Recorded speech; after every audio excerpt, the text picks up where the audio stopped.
1950 की कहानी, जब हम खेल सकते थे, लेकिन हमने मना कर दिया। भारत ने बिना एक भी मैच खेले 1950 के फुटबॉल वर्ल्ड कप में भी क्वालिफाई कर लिया था। उधर जब फीफा ने भारत को ओलंपिक्स में नंगे पैर खेलते हुए देखा तो पहले ही आगाह कर दिया था कि वो भारत को इस वर्ल्ड कप में नंगे पैर खेलने की इजाज़त नहीं देगा। लेकिन भारत की तरफ से इसके विरोध या समर्थन में कोई जवाब नहीं आया। वैसे भी 1948 में भी सारे खिलाड़ी नंगे पैर नहीं खेल रहे थे। साथ ही फ्रांस से हुए मैच से पहले वार्म अप मैचों में भी भारत ने बारिश होने की दशा में जूते पहन के मैच खेले थे। फिर भी 1950 के वर्ल्ड कप में भारत और स्कॉटलैंड दो ऐसे देश बने जो खेलने नहीं पहुंचे। यानी बेशक ये कहना गलत होगा कि भारत ने जूतों के चक्कर में इस वर्ल्ड कप में भाग नहीं लिया, लेकिन कोई ना कोई कारण तो रहा होगा कि भारत ने इतना बड़ा इवेंट मिस कर दिया। असल में कारण एक नहीं, कई थे। ये एक बड़ा संयोग था कि जिस देश के साथ भारत ने अपना पहला इंटरनेशनल मैच खेला था, यानी कि फ्रांस, उसने भी वर्ल्ड कप में क्वालिफाई करने के बावजूद खेलने से इनकार कर दिया था। उन्हें दिक्कत ट्रैवलिंग से थी। भारत ने बेशक किसी ऑफिशियल बयान में तो ऐसा नहीं कहा, लेकिन साउथ अमेरिका तक यात्रा करना भारत के लिए भी एक बहुत बड़ा मुद्दा था। दूरी के हिसाब से भी कहा जाए तो फ्रांस के मुकाबले दोगुना बड़ा मुद्दा। At the stroke of the midnight hour, when the world sleeps, India will awake to life and freedom. नए आज़ाद हुए और कुछ ही साल पहले दूसरे विश्व युद्ध की मार झेल चुके देश के लिए किसी खेल इवेंट में हिस्सा लेना एक लग्जरी सरीखा होता, जिसका देश के अंदर और बाहर हर जगह विरोध किया जाता कि भारत की आधी आबादी भूख से मर रही है और ये पूरी दुनिया का चक्कर लगाकर फुटबॉल खेलने जा रहे हैं। तो इसी शर्म के चलते, लेकिन ये इसलिए इतना बड़ा मुद्दा नहीं लगता क्योंकि उससे 2 साल पहले टीम ओलंपिक्स में भी गई थी। दूसरे मुद्दे को थोड़ा और विस्तार दिया जाए तो भारत में उन दिनों ओलंपिक्स को जितना सीरियसली लिया जाता था उसके मुकाबले फुटबॉल वर्ल्ड कप ऐसा ही था जैसे आजकल क्रिकेट में आईसीसी वर्ल्ड कप के मुकाबले रणजी।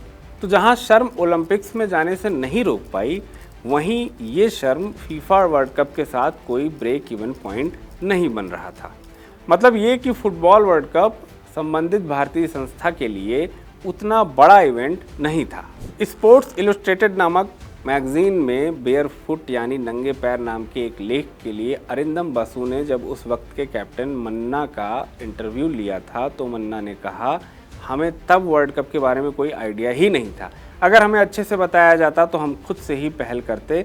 हमारे लिए तो ओलंपिक्स ही सब कुछ था। पैसे की कमी भी एक बड़ा मुद्दा हो सकती थी, खास तौर पर दुनिया के दूसरे छोर में ट्रैवल करने के वास्ते। लेकिन फीफा ने भारत को ऑफर किया कि भारतीय टीम का खर्चा वो उठाएगी।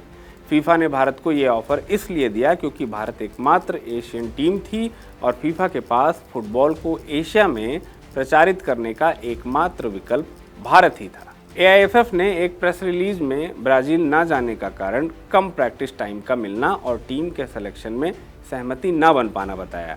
यानी एआईएफएफ ने जो कारण बताया वो जूते वाले और पहले बताए गए बाकी सारे कारणों से कहीं हास्यास्पद लगता है। हाँ, मगर बाकी सारे कारणों के साथ मिलकर ये कारण भी ब्राजील ना जाने के लिए पर्याप्त और जेन्युइन था। एक इंटरव्यू के दौरान किसी क्रिकेटर ने कहा था कि भारत में क्रिकेट को नहीं, सफलताओं को सेलिब्रेट किया जाता है। अगर क्रिकेट को सेलिब्रेट किया जाता होता तो भारत में रणजी ट्रॉफी की इतनी दयनीय हालत नहीं होती। 1983 क्रिकेट वर्ल्ड कप में जीत के चलते भारत में जो बूस्ट क्रिकेट को मिला वही 1950 के फुटबॉल वर्ल्ड कप में मिल सकता था। जापान ने 2002 में वर्ल्ड कप होस्ट किया और उसे टर्निंग पॉइंट बनाया। इंडिया ने 2017 में अंडर 17 वर्ल्ड कप होस्ट किया और उसे हमने एक इवेंट तक सीमित रखा। फर्क यही है, विजन में, लॉन्ग टर्म सोचने में। 11 जून से फीफा वर्ल्ड कप शुरू हो गया है। एक बार फिर हम टीवी पर देखेंगे। शायद एम्बापे का गोल देखकर चिल्लाएंगे, शायद ब्राजील या अर्जेंटीना की जर्सी पहनेंगे। लेकिन एक सवाल मन में रखना, इंडिया की जर्सी पहनकर वर्ल्ड कप देखने का वो दिन कब आएगा? 1950 में हम जा सकते थे, नहीं गए। 76 साल बाद भी वो दिन नहीं आया। हिस्ट्री रिपीट होती रही है। अब सवाल ये है कि क्या हम उस साइकिल को तोड़ना चाहते हैं? ऐसे ही तमाम वीडियो के लिए देखते रहिए जिंदाबाद।